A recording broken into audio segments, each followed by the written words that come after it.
شروع اللہ کا نام لے کر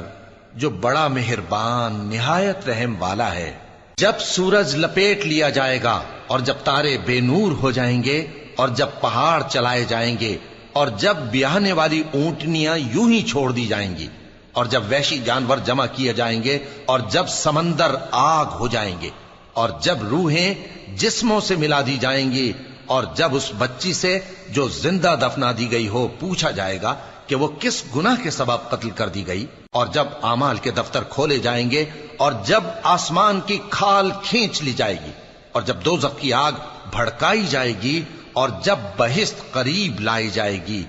تب ہر شخص معلوم کر لے گا کہ وہ کیا لے کر آیا ہے۔ پس میں ان ستاروں کی قسم کھاتا ہوں جو پیچھے ہٹ جاتی ہیں اور جو سیر کرتے اور غائب ہو جاتی ہیں، اور رات کی قسم جب وہ پھیلنے لگتی ہے، اور صبح کی قسم جب وہ نمودار ہوتی ہے، کہ بے شک یہ قرآن اس فرشتہ عالی مقام کا سنایا ہوا پیغام ہے جو صاحب قوت ہے، مالک عرش کے ہاں اونچے درجے والا ہے، سردار ہے، ساتھ ہی امانت دار ہے۔ اور مکے والو تمہارے رفیق یعنی ہمارے پیغمبر صلی اللہ علیہ وآلہ وسلم دیوانے نہیں ہیں،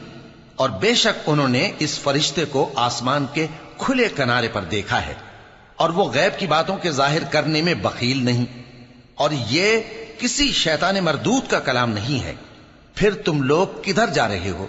یہ قرآن تو تمام جہانوں کے لیے نصیحت ہے،